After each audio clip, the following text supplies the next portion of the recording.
भारतीय मीडिया पर सबसे ज्यादा झूठ की दुकान लगाए बैठे मेजर गौरव वारिया इस टाइम भारत छोड़कर फरार हो गए हैं।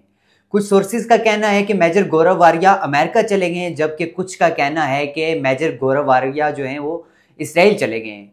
हमारे साथ मौजूद हैं साकिब राठौर, एक सहाफ़ी हैं पाकिस्तान से, उनसे हम जानेंगे।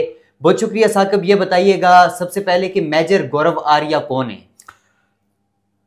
मेजर गौरव आर्या झूठ की एक बहुत बड़ी दुकान है और जो दुकान भारत के गोदी मीडिया ने खुद सजाई है।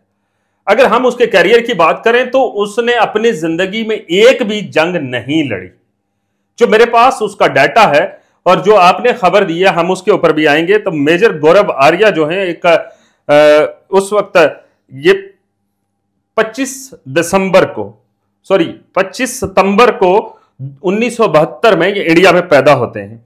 1993 में ऑफिसर्स ट्रेनिंग एकेडमी चेन्नई से ये तरबियत हासिल करते हैं और उसके बाद कमीशन अप्लाई करके वो 1999 में भारत की फौज में शामिल होते हैं। अब वो बैठ के जो बड़ी बड़े दावे करता है कि मार दो, उड़ा दो, मशवरे दे रहा होता है आर्मी चीफ को, उसको। अब सवाल ये पैदा होता है कि वो गया कहां। उसके कुछ और हकाक भी हैं ऐसे खास किस्म के जो मजा आएगा। पाकिस्तान के अंदर बसने वाली आवाम जो इस वक्त मेजर गौरव आर्या के झूठों का शिकार है, उसको मजा आएगा ये सुनने के लिए। मेजर गौरव आर्या ने मीडिया के ऊपर एक नया ट्रेंड दिया। वो मीडिया के ऊपर बैठकर उनकी जो सिक्योरिटी कमेटी है, वो लग रहा था कि उसको चेयर कर रहा है, उसको बता रहा है, हुक्म जारी कर रहा है कि भाई फलां जगह पे अटैक करो, फलां जगह पे अटैक करो, फलां जगह पे अटैक करो। और जब वहां पे अटैक नहीं होता फिर वो वहां पे गुस्सा निकालता है और फेफड़े उसके खत्म हो चुके हैं। अब उस गुज़श्ता कई दिनों से उसने उसके ऊपर भी इस वक्त भारत के अंदर बड़ा सख्त क्रैकडाउन होने वाला है, क्योंकि उसने बहुत सारा झूठ फैलाया और झूठ फैलाने की पादाश में इंडियन गवर्नमेंट जो है इस वक्त वो एक्टिव हो चुकी है और वो मुल्क छोड़ के फरार हो चुका है। ये मैं नहीं कह रहा, ये सोर्सेज हमारे भी बता रहे हैं। और एक भारत के बड़े नामवर यूट्यूबर हैं और एक जर्नलिस्ट हैं ध्रुव राठी, वो भी ये कह रहे हैं कि जी गौरव आर्या साहब जो है उन्होंने झूठ फैलाया और फैलाने के बाद अब उनको अपनी जान का खतरा महसूस हुआ कि मैंने ये सवाम को खजल और ख्वार किया और वो मुल्क छोड़ के चले गए। अब जो मेरे सोर्सेज हैं वो ये बता रहे हैं कि वो इसराइल चले गए। अमेरिका उनको बर्दाश्त नहीं करता। अमेरिका में कभी झूठे लोग नहीं जाते, इश्तियाल अंगेजी अमेरिका में नहीं चलती। किसी भी ऐसे शिद्दत पसंद को अमेरिका कबूल नहीं करता।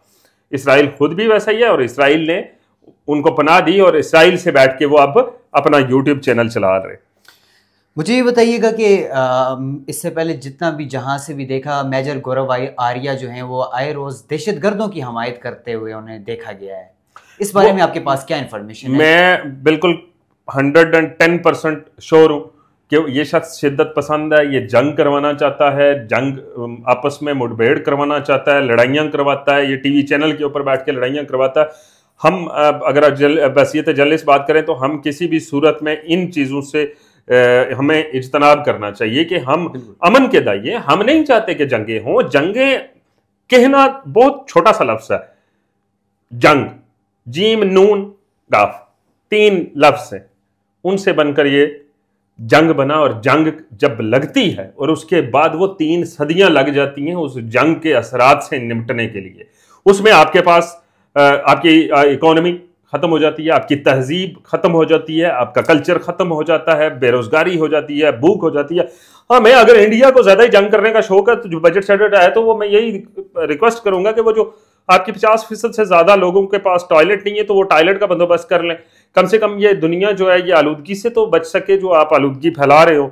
और जो आपके करतूत हैं, हरकतें हैं, वो वैसे हैं नहीं है इस काम के लिए। लेकिन मेजर गौरव आर्या, अगर वो उसने एक दफ़ा पहले भी कहा था कि मैं पता नहीं कितने करोड़ दूंगा और ये कर दे, कोई आर्मी चीफ के बारे में कोई बात की थी, तो उसको यही कहूँगा कि अगर 10 करोड़ तेरे पास है ना तो कम से कम वहाँ पे अपने मोहल्ले इर्द गिर्द कहीं पे टॉयलेट बनवा दे और साथ में तू वहाँ पे क्या कर कि पानी का कोई बंदोबस्त कर दे। इंडिया में पानी नहीं है।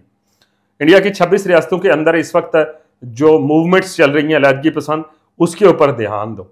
सुबह से जो 36 जगहों के ऊपर आपकी गवर्नमेंट कह चुकी है कि टारगेट किया है, उसके ऊपर ध्यान दो। पाकिस्तान को अपना काम करने दो और इंडियन फोर्सेस को अपना काम करने दो, वो आपस में निमट लेंगे। गौरव आर्या साहब के बारे में एक और चीज़ आपको मज़े की बता दूं कि ये शख्स मीडिया के अंदर आया और इसको एक टीवी चैनल ने इसको वहाँ पे जो ओहदा दिया उस ओहदे के बारे में बता दूं। रिटायरमेंट के बाद ये शख्स मार्केटिंग सेल्स में एमबीए किया इसने, रिटायरमेंट के बाद की बात कर रहा हूं। इसने प्रोफेशनल लाइफ में कोई भी कराए नुमाया सरंजाम नहीं दिए। ये लेफ्टिनेंट आया, सेकंड लेफ्टिनेंट, वहां से फिर ये लेफ्टिनेंट बना, कैप्टन बना और मेजर बना। थोड़ा सा इसका सफर था जो इंडियन मिलिट्री है उसके अंदर, ये रिटायर हो गया। अगर ये इतना ही लायक था, इतना ही तजर्बाकार था, तो ये जाता ना आगे आर्मी चीफ तक जाता ना। एक कमीशन ऑफिसर ही आर्मी चीफ जाता है, लेकिन ये शख्स नाअहल था, इसको फौज से निकाल दिया गया, भाई तू हमारे काम का नहीं है। वहां पे भी इसने यही शिद्दत पसंदी। ये मैं नहीं कह रहा, कुछ सोर्सेज जो बता रहे हैं, जो इसकी हिस्ट्री है वो ये बता रही है। ये 2017 में मेजर गौरव आर्या ने मीडिया में कदम रखा। रिपब्लिक टीवी जो इस वक्त सबसे बड़ा झूठ का पलंदा बेचने वाला, वो मेरे ख्याल से वो एक और भी है कार्टून नेटवर्क टाइप का, वो अर्नब गोस्वामी, वो रिपब्लिक से आया, हाँ मुझे याद आया। वहां पे ये है सीनियर कंसल्टेंट एडिटर ब्राय स्ट्रेटेजिक अमूर इस वक्त। अब ये स्ट्रेटेजिक अमूर अगर इंडिया के ये हैं, तो फिर उसको अपना राम नाम सत्य करवा लेना चाहिए, अपना क्रिया कर्म जो है वो अभी से करवा लेना चाहिए। अब गौरव आर्या के बारे में एक और इंफॉर्मेशन है कि ये अच्छे स्पीकर है, ये अपनी झूठी दहशतगर्दी फैलाने में मुसर्रिफ रहते हैं। अब आरएसएस का बयानिया बेचेगा तो फिर उनको दहशतगर्दी चाहिए ना। बिल्कुल। आप क्या कहते हो कि वहां पे कोई मोटिवेशनल स्पीकर वो आए जो आपकी जिंदगी को आसान करे? मोटिवेशनल स्पीकर या अच्छे स्पीकर वो होते हैं जो अमन की बात करें, लेकिन गौरव आर्या जैसे दहशतगर्द अनासर को, इंडिया को चाहिए कि अपने सबसे पहले इन जैसे दहशतगर्दों को लगाम लगाए और इनको रोके, दहशतगर्दी फैलाने से बाज रहे। वैसे इंडिया में तो तकरीबन तमाम लोग जो हैं वो दहशतगर्द हैं। मोदी सबसे बड़ा दहशतगर्द पाया जाता है, और मोदी को वैसे चाहिए कि अगर वो अमन चाहता है तो वो गौरव आर्या जैसे दहशतगर्दों को लगाम डाले।